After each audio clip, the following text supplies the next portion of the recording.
Basement That Remembered Him, a completely original horror story set in the United States. Rain hammered the streets of Ashwood, Oregon, a quiet town surrounded by endless forests. Most people believed the old Miller house had been abandoned for decades. They said the family disappeared overnight, leaving every light burning. No one entered after that, except Ethan Brooks. 28 years old and desperate for money, Ethan accepted a job to photograph abandoned homes for a real estate company. The Miller house was his final assignment. The front door creaked open before he even touched it. Inside, dust floated through the air like tiny ghosts. Every room was frozen in time. Plates still sat on the dining table. A clock had stopped at exactly 3:13 a.m. His camera suddenly clicked by itself. He looked at the screen. Standing behind him was a little girl wearing a white dress. Ethan spun around. Nothing. He laughed nervously. "Just a reflection," he whispered. But when he checked the photo again, the girl was smiling. He continued deeper into the house. A soft voice echoed upstairs. "Come, find me." The staircase groaned beneath his feet. Every step felt colder than the last. At the end of the hallway stood a bedroom.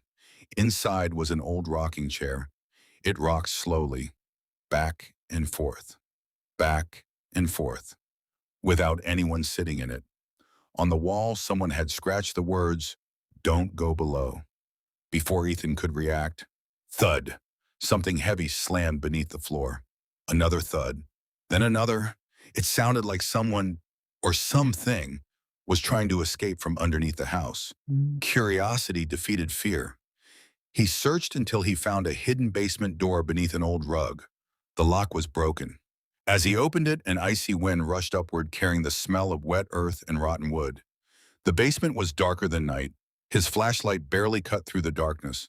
The walls were covered with thousands of handprints. Large ones, tiny ones. Some looked fresh. In the center of the room stood an old wooden chair facing the wall. Someone was sitting in it, a woman with long black hair. Excuse me?" She didn't move. He stepped closer. Closer. Closer. The chair was empty. A whisper breathed into his ear. "I'm behind you." Ethan froze. He turned slowly. The woman stood inches from his face. Her eyes were completely black. Her mouth stretched into a smile far too wide for any human. The flashlight exploded. Darkness swallowed everything. He ran blindly through the basement. Behind him came footsteps. Not one pair. Dozens. Children laughing, adults crying, someone screaming his name. His phone showed no signal. Then it rang. The caller ID simply read, "Home." Hands shaking, he answered. His own voice whispered, "Don't leave. We've been waiting for you." The call ended. Every exit had disappeared. The basement walls were slowly moving closer, as if the house itself were breathing. Ethan spotted an old journal lying on the floor. Inside, he discovered the truth.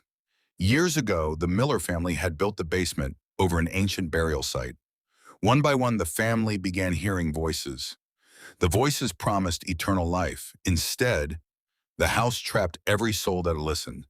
The final page read, "The house never wants to be empty." A loud bang echoed behind him. The basement door had opened. Sunlight poured inside. He sprinted up the stairs without looking back. He reached his truck, started the engine, and sped away.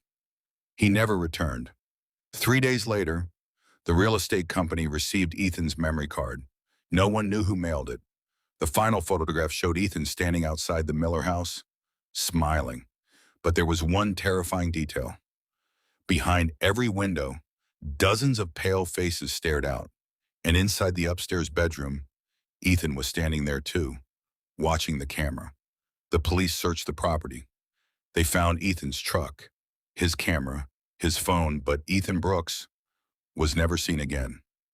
To this day, the Miller house remains abandoned. Locals say that on rainy nights, if you stand outside long enough, you'll hear a voice whisper from the basement, "Come inside. We're still saving you a chair."